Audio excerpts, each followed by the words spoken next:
The alarm bells rang across the Zephyrian deep space monitoring station, like angry metal birds screaming in the void. Commander Vex Korath felt his scaled hands shake as he stared at the impossible readings on his screen. In all his 40 years of military service, watching the edges of known space, he had never seen anything like this. The sensors showed a ship where no ship could be. Not just any forbidden area, but the Nexus itself. The place where even the bravest fools knew better than to go dot. The Nexus hung in space like a giant eye that never blinked. Ancient machines built by the long-dead predecessors surrounded it in perfect circles, each one bigger than a moon. For 10,000 years, nothing had passed through those defenses. Ships that tried simply vanished. Not destroyed, not turned away, but gone as if they had never existed at all. The Galactic Council had declared it the most restricted zone in known space, and every child learned to fear its name. But now something was there. A human ship. Vex Korath had heard stories about humans, though he had never seen one.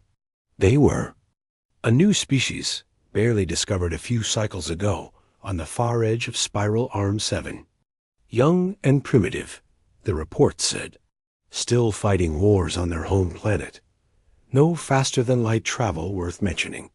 Certainly nothing that could reach the Nexus, let alone survive passage through predecessor defenses. The ship was called the Hughes Defiant, according to his translator. It sat motionless in the center of the Nexus, dark metal gleaming under the strange light that leaked from the ancient machines. The vessel looked crude compared to the smooth curves of Zephyrian design, or the crystal perfection of luminar ships. It had sharp angles and visible weapons, like something built for war rather than exploration. Inside the monitoring station, other officers gathered around Vex's workstation. Lieutenant Yara pressed her long fingers against the glass of the viewing screen. "Sir, how is this possible? The predecessor defenses should have destroyed any unauthorized vessel." Vex shook his head slowly. His throat sacs inflated with stress, making his voice deeper. "Send word to the Galactic Council immediately. They need to know about this." 3 systems away, aboard the UES Defiant, Captain Jake Morrison rubbed his tired eyes and tried to make sense of what had happened. One moment they had been investigating a quantum anomaly near the Kepler colony. The space around them had started to shimmer like heat waves rising from summer pavement. Lisa Wong, his chief engineer, had shouted something about energy readings going crazy. Amy Brooks at the navigation station had screamed that her instruments showed them moving in directions that did not exist. Then everything went white. Now they floated in space that looked wrong. The stars formed patterns Jake had never seen before. Strange lights pulsed in the distance, and massive structures hung in the void like sleeping giants. The air inside the ship felt different, charged with electricity that made his skin tingle. "Captain, I'm getting readings from multiple vessels approaching our position," Amy Brooks called from her station. Her young face was pale but steady. At 26, she was the youngest member of their crew, but Jake trusted her skills completely. "They're not broadcasting on any frequency I recognize." Lisa Wong looked up from her engineering console, her dark hair escaping from its ponytail. "Sir, our quantum drive is showing impossible readings. According to these numbers, we didn't travel through space at all. The energy signatures suggest we moved through something else entirely."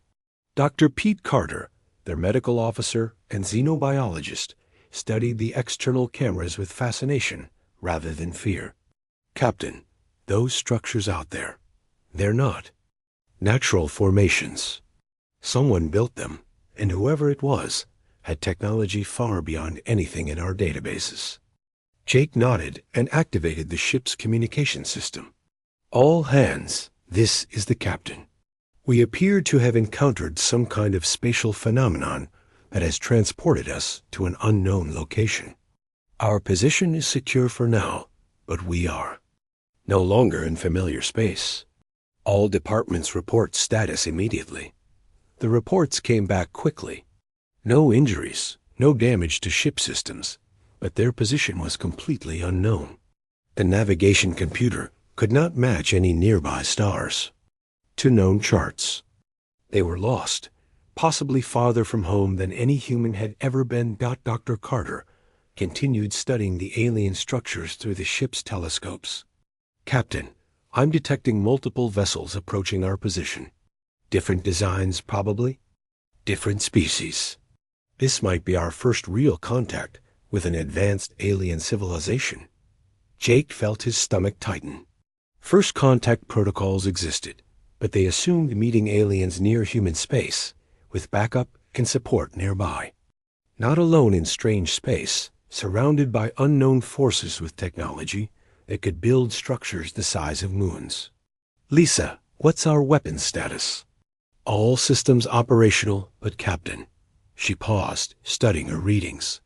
These energy signatures I'm detecting from the approaching ships. Some of them are reading power levels beyond anything we've ever seen. If they want to fight, we won't last long. Jake made his decision. Amy, open a channel on all frequencies. Broadcast in every language we have programmed. Amy's fingers danced. Over her controls. Channel open, sir. This is Captain Jake Morrison of the United Earthship Defiant. We appear to have arrived in your space due to an unexplained phenomenon. We mean no harm and request assistance in understanding our situation. We are peaceful explorers from the planet Earth and wish to establish friendly contact. They waited. Minutes passed in silence, broken only by the hum of ship systems and the quiet beeping of sensors tracking the approaching vessels. Jake could see them now on the main screen, ships that looked like living things rather than machines. One resembled a giant flower made of metal and light. Another moved like a swimming fish, flowing through space in smooth curves. Finally, a response came. The voice that spoke was clearly artificial, some kind of translation system working to convert alien thoughts into human language. Human vessel Defiant, you are in violation of Galactic Council Directive 1 Alpha. This is a restricted zone forbidden to all traffic. How did you penetrate predecessor defenses? Jake glanced at his crew. Lisa shrugged, indicating she had no answers about predecessor defenses. Unknown contact, we encountered a spatial anomaly near our home system and found ourselves here. We have no knowledge of predecessor defenses or how we passed through them. A different voice responded, this one carrying musical tones that the translator struggled to convert. Impossible. Nothing has entered the Nexus for 10,000 years. The predecessors built defenses that destroy any unauthorized vessel. Dr. Carter leaned forward. Captain, ask them about the predecessors. If we can understand what this place is, maybe we can figure out how we got here. Jake activated the communication system again. Could you please explain what the Nexus is and who the predecessors were? We are not familiar with these terms. Long silence followed. Then multiple voices spoke at once, their words overlapping as the translation system tried to keep up. Fear, excitement, and confusion mixed in the alien communications. Words like impossible and dangerous and council must know filtered through the babel of voices. Finally, one voice emerged clearly. Human vessel, you will remain in position. Do not attempt to move or activate any unknown systems. The Galactic Council has been notified of your presence. They will decide what to do with you. The communication ended, leaving the bridge of the Defiant in tense silence. Jake looked at his crew, seeing his own mixture of fear and excitement reflected in their faces. They had made contact with aliens, multiple species apparently, but they were also prisoners in a place that seemed to terrify even advanced civilizations. Well, Jake said finally, I guess we're not in Kansas anymore. Dr. Carter smiled despite the situation. Sir, I don't think we're even in the same universe as Kansas anymore." Outside the ship, alien vessels took positions in a loose circle around the Defiant.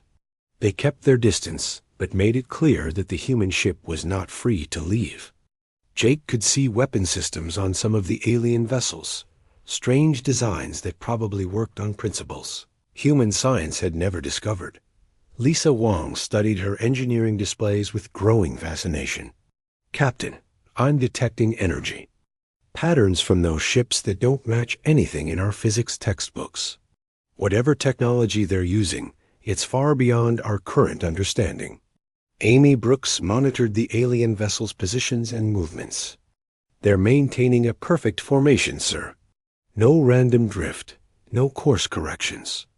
Either they have incredible pilots, or their navigation systems are much more advanced than ours."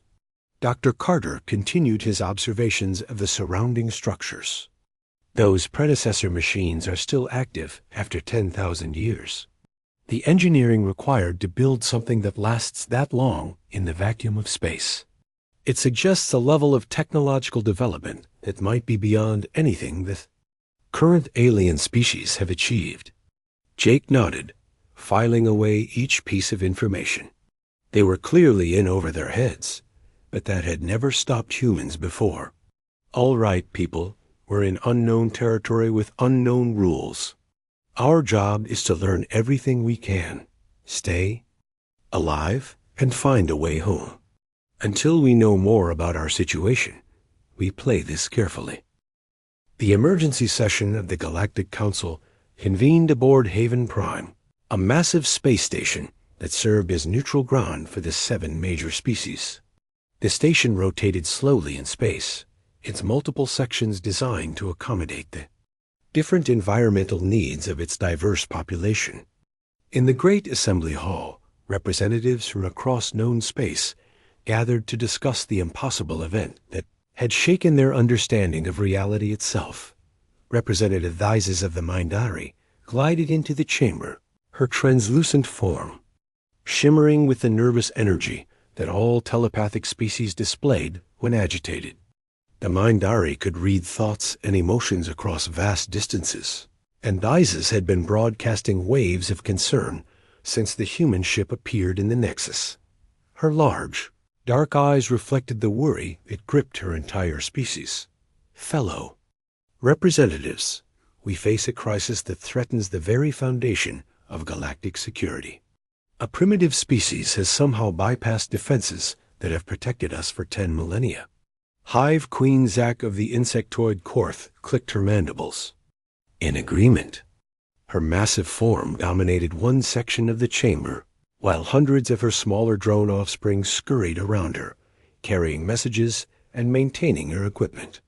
The Korth operated as a collective mind, and their ability to process multiple thoughts simultaneously made them excellent strategists. The humans must be studied immediately. Their technology, their methods, everything about how they achieved this impossible feat must be understood.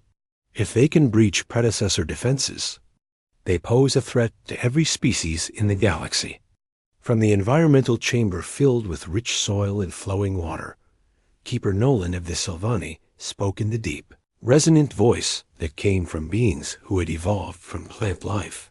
The Sylvani were ancient, their lifespans measured in thousands of years, and their patience was legendary.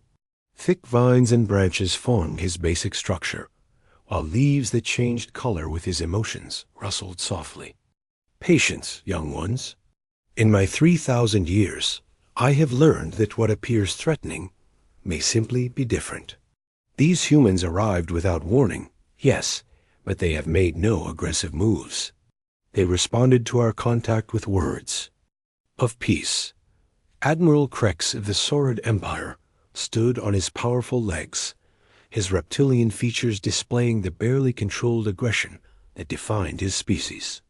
The Saurid had built the largest military force in the galaxy through conquest and intimidation, and they viewed every new development through the lens of potential advantage or threat. His scales gleamed under the chamber lights as he spoke. Peace words mean nothing. Actions matter. These humans possess technology that could shift the balance of power between our species. If we cannot understand their capabilities, we must assume they represent a military threat. The crystalline form of Entity Prime from the Luminar Collective remained silent, its faceted body refracting light into complex patterns that served as their form of communication.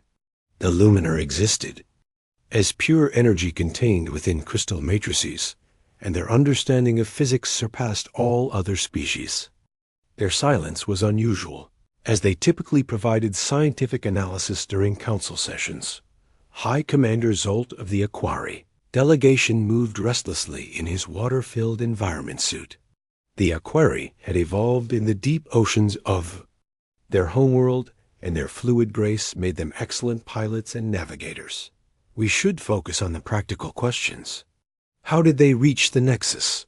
What route did they take? Our monitoring stations detected no ships approaching the restricted zone, yet suddenly they were there. The hegemony's representative, Chancellor Vox, spoke from behind his environmental shield. The hegemony consisted of multiple smaller species that had banded together for mutual protection, and their democratic approach often provided balanced perspectives. Perhaps we should ask the humans themselves. Direct communication might provide answers that speculation cannot. Meanwhile, aboard the UE Defiant, the human crew continued their efforts to understand their situation. Chief Engineer Lisa Wang had spent hours analyzing their ship systems, trying to piece together what had happened during their mysterious journey. Her engineering background had taught her to solve problems methodically, but the readings she was getting defied every principle of physics she knew. "Captain, I've run diagnostics on every system 3 times, Lisa reported to Jake Morrison. Our quantum drive shows energy patterns that shouldn't be possible. The power levels required to create these readings would need a source bigger than our sun, but somehow we generated them from our standard drive core." Dr. Pete Carter looked up from his analysis of the alien ships surrounding them. "Captain, I've been studying the various species we can observe through our sensors. Their behavior patterns suggest a highly structured society with clear hierarchies and established protocols. They seem to follow rules very strictly, which might explain why our arrival has caused such concern." Navigation Officer Amy Brooks had been working to map their new location, trying to understand the space around them. Her young mind approached problems with fresh perspectives that often revealed solutions others missed. "Sir, I've been studying the movement patterns of those ancient machines around us. They're not random. There's a pattern, like they're maintaining some kind of barrier or containment field." Jake nodded, considering the information his crew had gathered. "What kind of containment field?" Amy pulled up her readings on the main screen. "I can't be sure, but the energy signatures suggest they're keeping something in rather than keeping ships out. The defensive systems that supposedly destroy unauthorized vessels might be a secondary function." Dr. Carter's eyes widened with understanding. "That would explain why we weren't destroyed. If the primary function is containment, the systems might not have recognized our arrival as a threat to whatever they're designed to contain." Lisa Wang frowned at her engineering console. But what could require that level of containment? And why build it in the middle of empty space? Before anyone could answer, their communication system activated. The voice that came through was different from the previous contacts, carrying an authority that commanded attention. "Human Vessel Defiant, this is Coordinator Jen speaking for the Galactic Council. You will prepare to receive a diplomatic party. Do not resist or attempt to flee." Jake activated the response channel. "Coordinator Jen, we welcome diplomatic contact. However, we must inform you that we are not familiar with your customs or protocols. We ask for patience as we navigate this first contact situation." A pause followed before Jen responded. "Your ignorance of protocol has been noted. A representative from each major species will board your vessel to conduct interviews and assess your capabilities. You will cooperate fully with their investigation. Dr. Carter raised his hand. Captain, should we be concerned about biological contamination? We don't know anything about alien biology or whether our life support systems are compatible. Jake considered the question. Good point. Coordinator Jen, we must discuss biological safety protocols before allowing boarders. Our species may be incompatible in ways that could be dangerous to both parties. Another pause, longer this time. Your concern is noted and appropriate. We will bring portable environmental systems. The interview will proceed. The communication ended, leaving the bridge crew to prepare for their first face-to-face meeting with alien species. Jake felt the weight of representing not just his crew, but all of humanity in this unprecedented situation. Amy Brooks monitored the approaching ships. Captain, I'm detecting multiple vessels moving toward our position. Different designs, probably representing the different species mentioned. Lisa Wang checked their defensive systems without activating them. All weapons remain powered down, but ready if needed. I'm also isolating our computer systems to prevent any unauthorized access during the boarding. Dr. Carter prepared his medical scanner and xenobiology equipment. I'll monitor the health status of any aliens who board, both to ensure they're not suffering from exposure to our environment and to learn about their biology. Jake straightened his uniform and tried to project calm confidence he didn't entirely feel. The decisions made in the next few hours could determine whether humanity would be welcomed into the galactic community or viewed as a threat to be eliminated. The first alien ship to dock was elegant and flowing, like a work of art designed by someone who understood the beauty of mathematical curves. Through the airlocks came Representative Thizis of the Mindari, her translucent form glowing with soft light. She moved without touching the ground, floating a few inches above the deck, and her large eyes seemed to look directly into Jake's soul. Captain Morrison. She spoke without moving her mouth, her words appearing directly in his mind. I am Thizis. I will be reading your thoughts and emotions during this interview. Do not attempt to deceive me.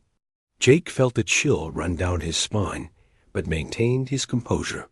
Representative Thizis, while we welcome this opportunity for communication, humans consider our thoughts to be private. We ask that you respect our mental autonomy. Thizis tilted her head, clearly surprised by the request. Interesting. Most species accept mental contact as normal diplomatic procedure. Your resistance to telepathic communication is noted. Amy Brooks spent the night shift studying the massive structures that surrounded their ship, her young mind working through patterns that the alien representatives had dismissed as random noise. While the diplomatic interviews continued during the day cycle, she used the quiet hours to pursue her own investigation into their mysterious location. Her navigation training had taught her to see order in apparent chaos, and something about the ancient machines felt familiar despite their alien origin. Lisa, come look at this, Amy called to the chief engineer, who was running her own analysis on the ship's quantum drive systems. I think I've found something important about these predecessor structures. Lisa Wang floated over to Amy's station in the low-gravity section of the ship.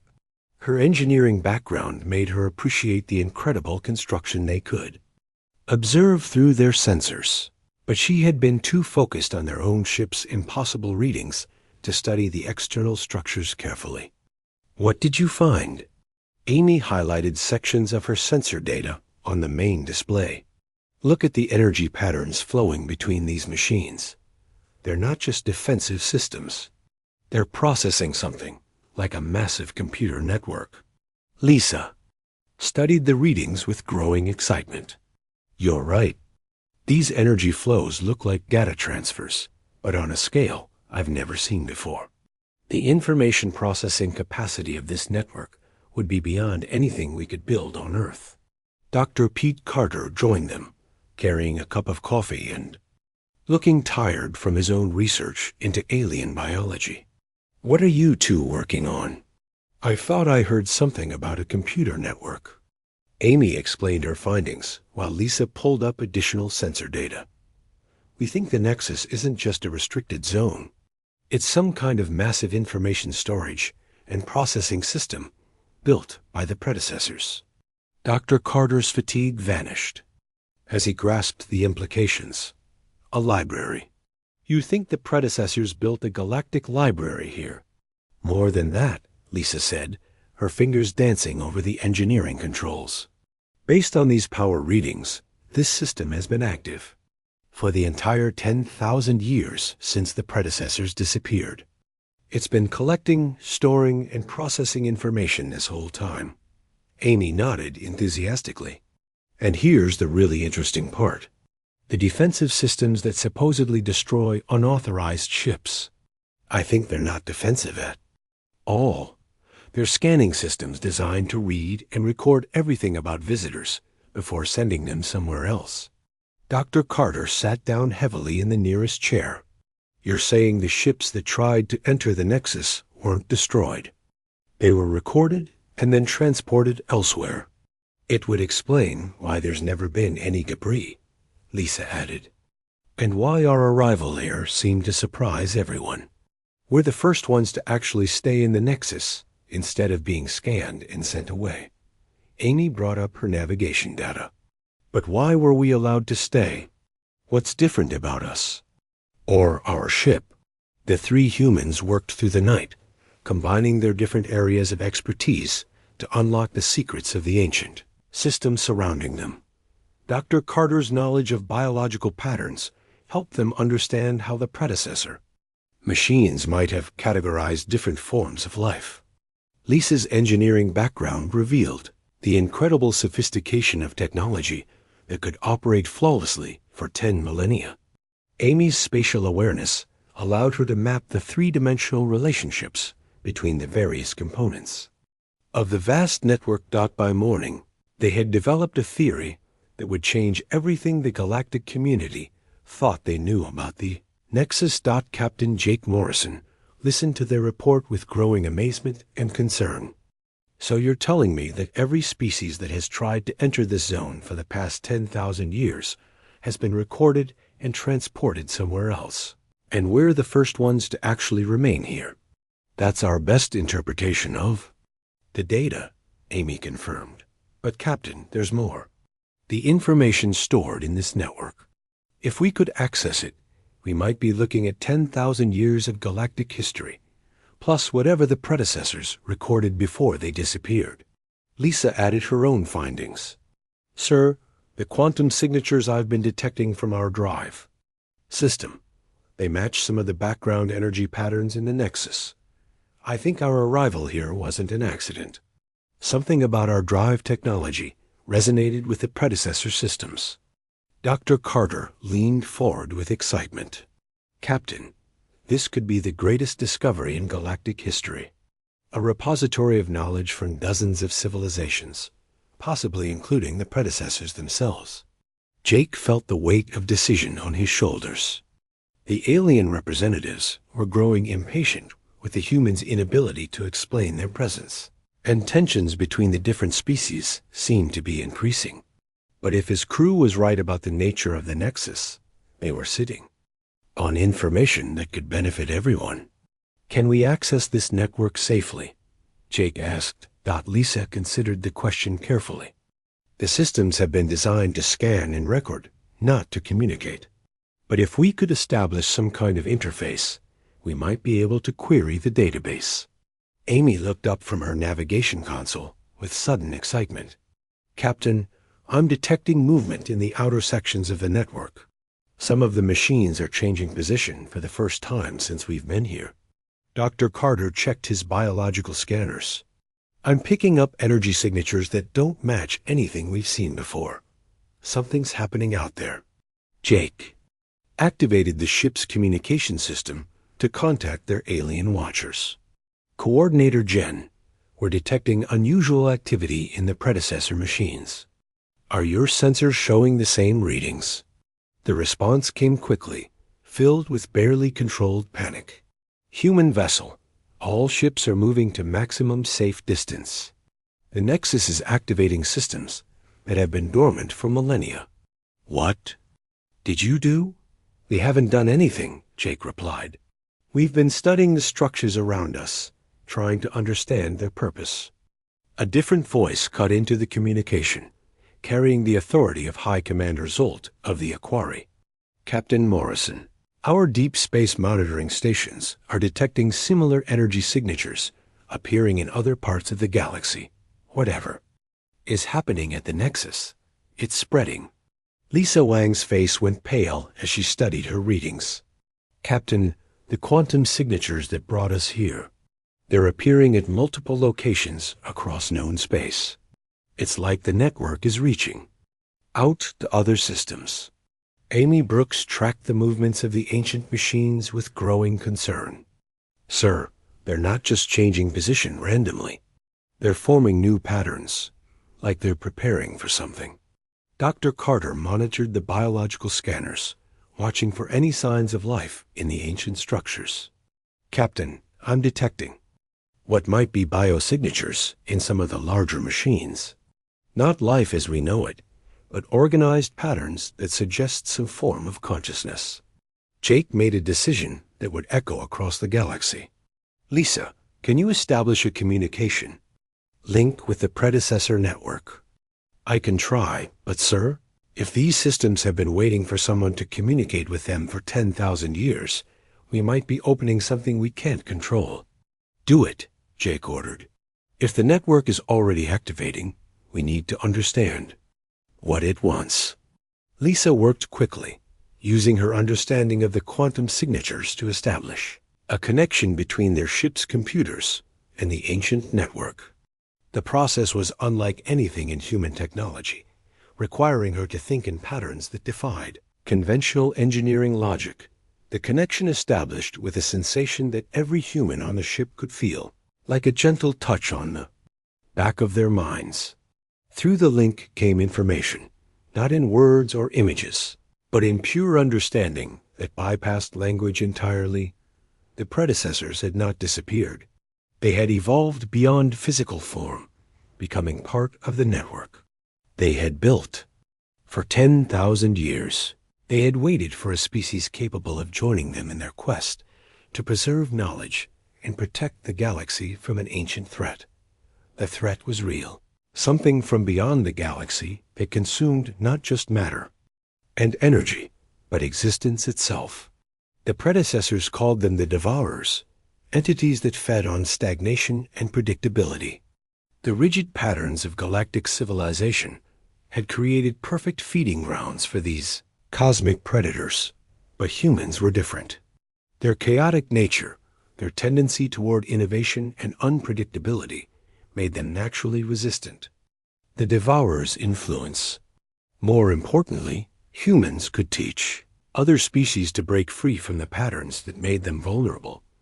The network had been waiting for humanity to reach technological maturity and find their way to the Nexus. The quantum anomaly that brought them here had been a test, triggered when their drive technology achieved the right resonance frequency. They had passed the test by being curious rather than afraid, by seeking understanding instead of assuming threat. Now the real work would begin. The Devourers were stirring, drawn by the increasing stagnation of galactic civilization. The network was activating toward all species and to offer them the knowledge they would need to survive what was coming. Jake Morrison found himself the focal point of communication with beings that had transcended physical existence 10,000 years ago. The first signs of the Devourers' arrival appeared at monitoring stations across the galaxy as reality itself began to twist and bend in ways that defied understanding. Deep space sensors designed to track ships and energy signatures suddenly reported readings that made no sense. Measurements that suggested space and time were becoming unstable at specific coordinates. Commander Vex Korath at the Zephyrian monitoring station watched his displays with growing horror as entire sections of his sensor grid simply stopped reporting. not destroyed or damaged, but gone as if they had never existed. The technicians working under him moved with the nervous energy of people who knew something terrible was happening, but couldn't understand what they were facing. "Sir, we're losing contact with Outpost 7, reported Lieutenant Yara, her voice tight with barely controlled fear. One moment they were transmitting normal readings, and then nothing. No explosion, no distress signal, just silence. Vex studied the empty space where Outpost 7 should have been, according to his navigation charts. The coordinates remained in his computer, but his sensors detected nothing at that location. Not debris, not energy signatures, not even the background radiation that filled all of space. It was as if a piece of reality had been carefully cut out and removed. "Send word to the Council immediately," Vex ordered. "Whatever destroyed that outpost represents a threat beyond anything we've encountered before." Similar reports flooded in from across galactic space. The Korth Hive detected massive distortions approaching their outer colonies. Sylvani deep space gardens began withering as something drained the life force from entire solar systems. Aquari navigation teams found their charts becoming useless as familiar space lanes simply ceased to exist. Aboard the U-East Defiant, the human crew worked frantically to understand the information flowing through their connection to the predecessor network. The ancient consciousness that had once been individual beings shared their memories of the last encounter with the Devourers. Images and sensations that human minds could barely process. Dr. Pete Carter monitored his crew's vital signs as they interfaced with technology that operated on principles beyond human science. "Captain, the psychological stress of this connection is enormous. We're processing information in ways our brains weren't designed to handle." Jake Morrison felt the weight of alien memories pressing against his consciousness. 10,000 years of patient waiting and growing fear as the predecessors watched for signs of the Devourer's return. How long can we maintain this connection? Lisa Wang worked at her engineering console, using human intuition to bridge the gap between alien technology and human understanding. "Sir, I'm adapting our computers to serve as buffers for the information flow. It should reduce the direct mental strain." Amy Brooks studied the navigation data flowing through the network, trying to map the Devourer's approach routes. "Captain, they're not following normal space lanes. These entities seem to move through dimensions we don't have names for." Through the network connection, the predecessors shared their understanding of what the Devourers truly were. Not aliens in any recognizable sense, but fragments of entropy given consciousness and purpose. They existed partially outside normal reality, feeding on the patterns and structures that gave meaning to existence. Civilizations that became too rigid, too predictable, created the perfect conditions for devourer feeding. The galactic community had fallen into exactly such patterns. Each species had found its niche and remained there for millennia, content with established technologies and social structures. The Korth maintained their hive minds, the Sylvani tended their gardens, the Zephyrians monitored their borders, and everyone followed protocols that had worked for thousands of years. This stagnation created resonance patterns that the Devourers could detect across vast distances. They followed these patterns like predators following scent trails, drawn to concentrations of unchanging order that they could consume and convert to their own entropic nature. But humans were different. Human civilization changed constantly, driven by curiosity, ambition, and the seemingly chaotic diversity of individual human minds. Where other species had found stability, humans created complexity. Where others had achieved perfection, humans continued to experiment and adapt. Predecessor consciousness shared their hope through the network connection.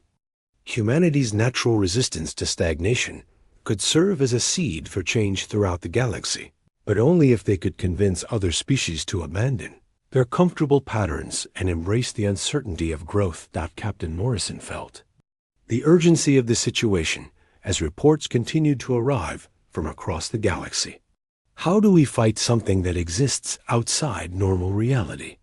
The answer came not in words, but in understanding transmitted directly through the network. The Devourers could not be fought with weapons or technology. They could only be starved by removing the conditions that sustained them. Every species in the galaxy would need to change to break free from the patterns that had defined them for millennia. Lisa Wong looked up from her engineering console with sudden insight. "Captain, I think I understand what we need to do. The Devourers feed on predictability, right? So we need to make everything unpredictable." Amy Brooks nodded eagerly. "Like human space navigation. We don't follow fixed routes because we're always looking for new discoveries. Other species use the same hyperspace lanes for thousands of years." Dr. Carter added his own realization. "And human medical practice. We're constantly developing new treatments and approaches because every patient is different. Other species might use the same medical protocols for generations." Jake Morrison began to see the scope of what they were being asked to do.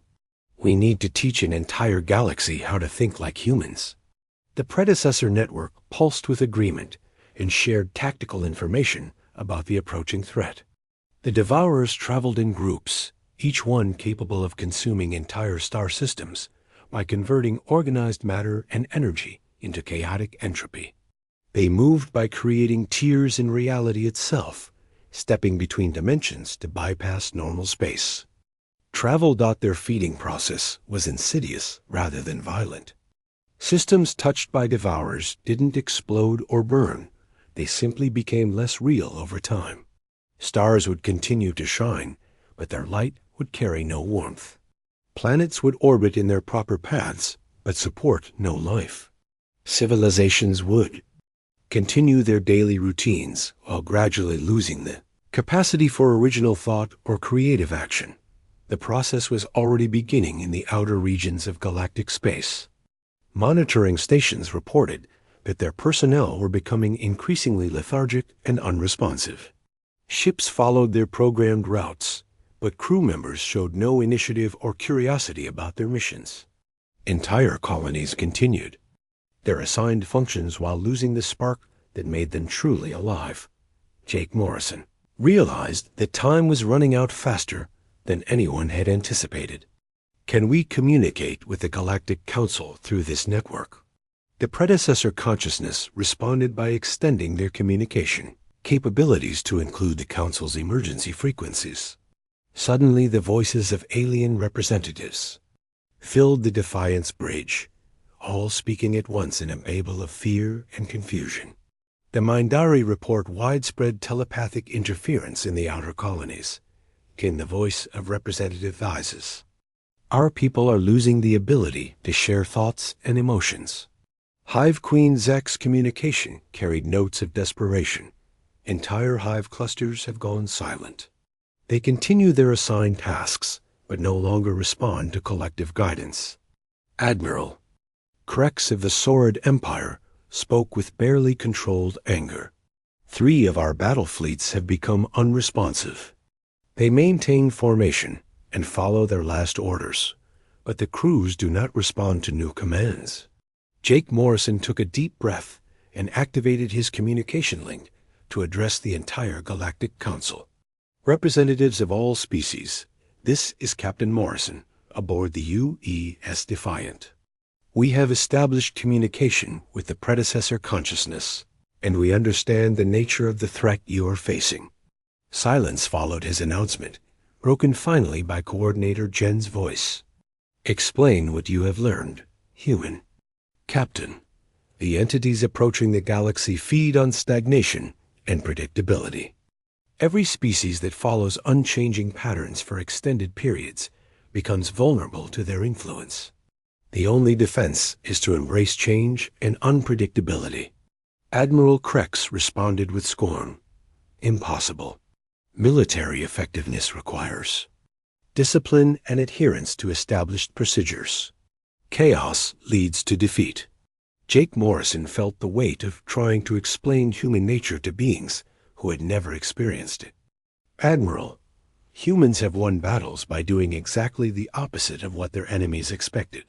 We call it thinking outside the box, and it's our greatest strength." Dr. Carter added his medical perspective. "The biological evidence supports the captain's statement. Species that maintain rigid genetic patterns are more susceptible to disease and environmental changes. Diversity and adaptability provide survival advantages." Lisa Wang shared her engineering findings. "In human technology, we build redundancy and flexibility into our systems. When something breaks, we improvise repairs using whatever materials are available." The transformation began slowly, with individual aliens working alongside human crew members to learn new ways of thinking and operating. Captain Jake Morrison found himself teaching Galactic Council representatives concepts that seemed natural to humans but revolutionary to species that had followed the same patterns for thousands of years.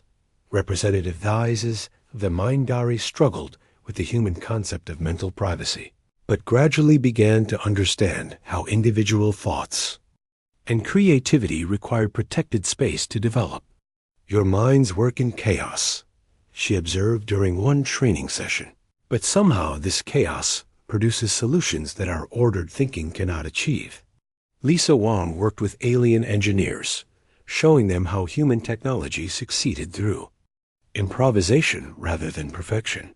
She demonstrated how humans could repair complex systems using random materials and creative thinking, adapting solutions on the fly instead of following predetermined repair procedures. "Your engineering makes no sense," complained Chief Designer Keck of the Luminar Collective, his crystalline form flickering with confusion. "You use materials that are not optimal, combine incompatible technologies, and ignore efficiency calculations." Lisa smiled as she used a piece of alien food packaging to jury a connection between incompatible power systems. "That's exactly the point. The Devourers can predict optimal solutions and efficient systems. They can't predict creative improvisation using random materials." Dr. Pete Carter found himself teaching alien medical personnel to think beyond their established treatment protocols. The concept of treating each patient as an individual rather than following species-wide medical procedures was difficult for aliens to grasp, but it proved essential for developing resistance to devourer influence. Amy Brooks worked with alien navigators, showing them how human exploration succeeded by taking calculated risks and following hunches rather than predetermined routes. "But how do you know which direction to explore?" asked Navigator Tim of the Equerry, his aquatic features expressing confusion. "We don't," Amy admitted cheerfully. "That's what makes it an adventure. Sometimes we find nothing. Sometimes we find something amazing, but we always learn something new." The learning process worked both ways. Human crew members gained insights into alien technologies and perspectives that expanded their own capabilities. Lisa Wang learned crystalline engineering principles from the Luminar that allowed her to build more efficient power systems. Dr. Carter studied Korth collective biology to understand how individual consciousness could work within group structures. Amy Brooks learned Sylvani, patience and long-term thinking that improved her strategic navigation planning. But the real breakthrough came when mixed crews began operating together, combining human unpredictability with alien expertise. The first joint mission involved a rescue operation to extract personnel from a space station that was falling under Devourer influence.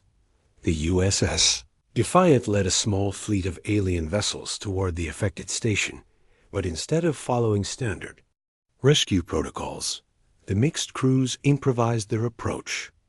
Zephyrian pilots learned to fly erratic patterns that confused Devourer tracking systems. Korth engineers modified their equipment in real time based on changing conditions. Mindari telepaths learned to broadcast chaotic thoughts that disrupted Devourer feeding patterns.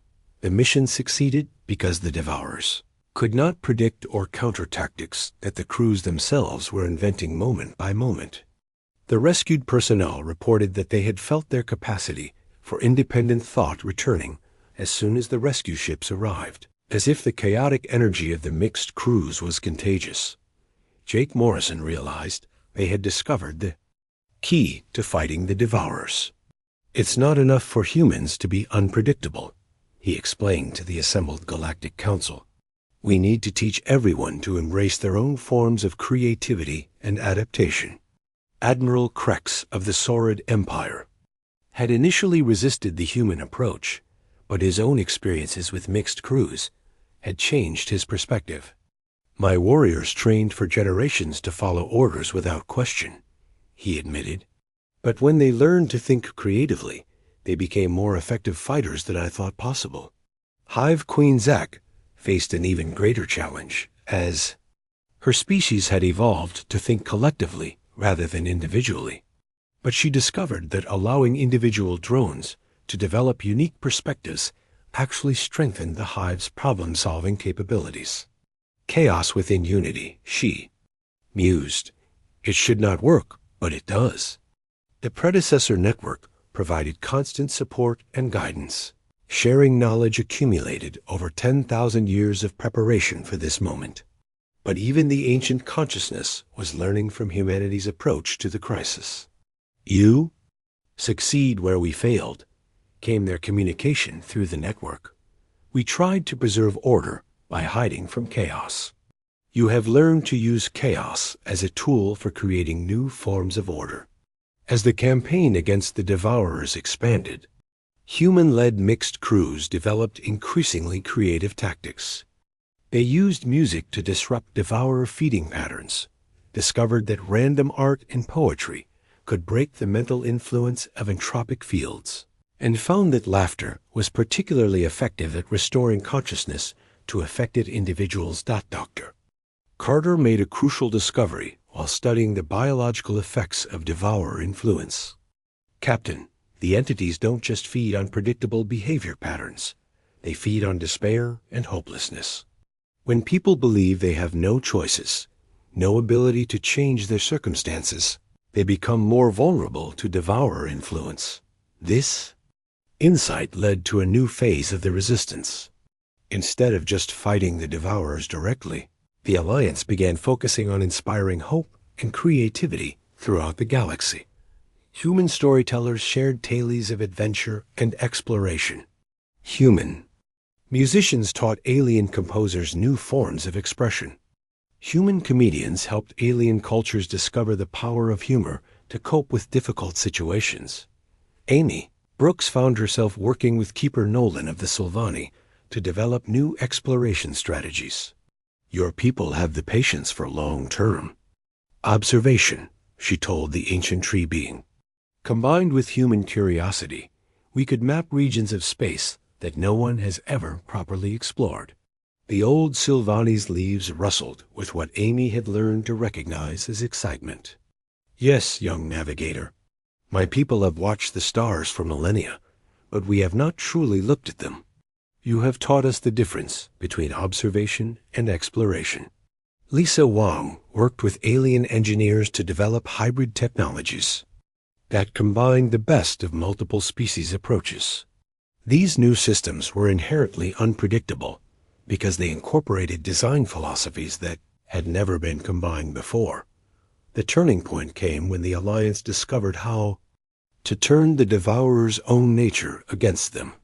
By introducing massive amounts of creative chaos into affected regions, they could force the entities to process so much unpredictable information that they became confused and disoriented. The final battle took place across multiple dimensions of space-time, with human-led crews coordinating attacks that followed no recognizable patterns. Ships appeared and disappeared using navigation techniques that mixed human intuition with alien precision. Weapons fired in sequences that incorporated alien mathematics with human creativity. Communications used languages that combined multiple species concepts in ways that had never been attempted before. The Devourers faced with truly unpredictable opposition for the first time in their existence, began to collapse in on themselves. Their feeding process, designed to consume predictable patterns, could not process the constant stream of creative chaos being generated by the Alliance. But the victory came not through destruction, but through transformation. The massive amounts of creative energy being generated by the Alliance gradually converted the Devourers from entities of pure entropy into something new.